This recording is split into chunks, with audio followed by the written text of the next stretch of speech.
मेरा बेटा इतनी रात को अकेले में क्या कर रहा है? सचिन ने अपने बेटे से पूछा। क्या पापा, डरा दिया आपने तो। वो परसों माँ का जन्मदिन है ना, तो मैं उनके लिए अपने हाथों से सुंदर सा कार्ड बना रहा था। अरे वाह, मुझे भी तो दिखाओ। आप मम्मा को तो नहीं बताओगे? बिल्कुल भी नहीं, यह हम दोनों का सीक्रेट ही रहेगा, सचिन ने मुंह पर उंगली रखते हुए कहा।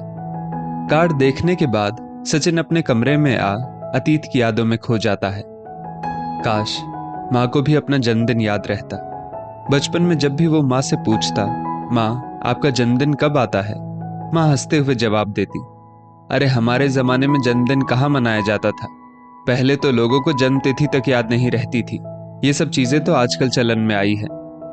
ऐसा कुछ भी नहीं है बेटा, मुझे तो अपना जन्मदिन बहुत अच्छे से याद है, कोई नया चलन नहीं है, वो तो तेरे नाना नानी ने ही नहीं याद रखा। सचिन के प्रश्न पूछते ही पापा माँ की खिंचाई शुरू कर देते थे। माँ बताओ ना, जैसे आप और पापा मेरा जन्मदिन खूब धूमधाम से मनाते हो, तरह तरह के पकवान बनाती हो, केक कटता है, वैसे ही मैं भी आपका जन्मदिन मनाना चाहता हूँ। सचिन माँ से जिद करने लगता था। माँ हंसकर जवाब देती, वो नानी के बगल वाले घर में चाचा हैं, उनकी बुआ जब खत्म हुई थी तब मेरा जन्म हुआ था। चल बेटा, एक टॉर्च लेकर तेरी माँ के जन्मदिन की तारीख की डिस्कवरी पर निकल चलते हैं, पापा ने हंसते हुए कहा था। हर साल यही होता था, बात जन्मदिन से शुरू होकर मम्मी पापा की नोकझोंक पर आकर खत्म होती थी। देखते ही देखते समय बीत गया, पापा असमय ही सबको छोड़ चले गए। सचिन की भी नेहा से शादी हो गई और वो समर्थ जैसे प्यारे बच्चे का पिता बन चुका था।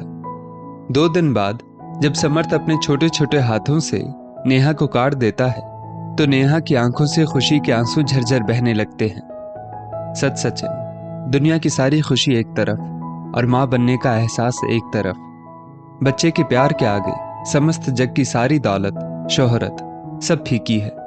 तुम जानते हो, जब एक बच्चे का जन्म होता है तब उसकी माँ का भी दूसरा जन्म होता है। उस दिन वो माँ बनती है। एक स्त्री शादी के बाद पत्नी तो बन जाती है, पर उसका अस्तित्व माँ बनने से पूरा हो जाता है। नेहा रात को सोते समय सचिन से अपने मन की बात बोले चली जा रही थी, पर सचिन का मन नेहा की बातों में कम उसके कहे एक शब्द पर अटक गया था। ये बात आज तक उसके मन में क्यों नहीं आई? बचपन से जिस सवाल को वो ढूंढ रहा था उसे उसका जवाब मिल चुका था। 3 महीने बाद।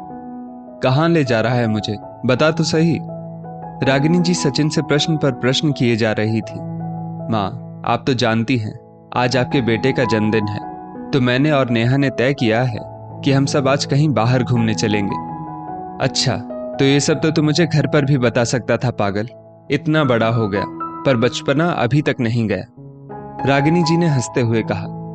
अभी वो लोग एक मॉल में पहुंचे ही थे कि माँ मेरा ऑफिस से कुछ जरूरी काम निकल आया है, मैं बस 1 घंटे में आता हूँ, तब तक आप समर्थ और नेहा के साथ मजे करो। इतना कह सचिन वहां से निकल गया। थोड़ी देर बाद, माँ इनको तो समय लग जाएगा, हम सब लोग घर वापस चलते हैं।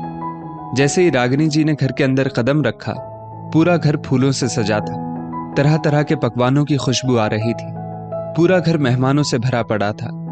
तभी सचिन के माइक पर बोलने की आवाज रागिनी जी को सुनाई पड़ती है। माँ मैं हमेशा आपसे पूछता था कि आपका जन्मदिन कब आता है, आज मुझे इस सवाल का उत्तर मिल गया है। आज ही के दिन आप माँ बनी थी, आज ही के दिन मैं आपकी गोद में आया था, आज के दिन सिर्फ मेरा नहीं आपका भी जन्मदिन है। आपने माँ के रूप में जन्म लिया और मैंने आपके अंश के रूप में। चलिए माँ, आज आपके जन्मदिन का केक काटते हैं। रागिनी जी की आंखों से खुशी के आंसू छलक रहे थे और साथ ही वहां मौजूद लोगों की आंखें भी नम हो चुकी थी। रागिनी जी ने सचिन को एक छोटे से बच्चे की भांति अपने गले लगा लिया। दोस्तों, इस स्टोरी को लेकर आपकी क्या राय है, नीचे कमेंट करके जरूर बताइएगा और ऐसी ही और भी बेहतरीन वीडियोस के लिए हमारा पेज जरूर फॉलो करें। धन्यवाद।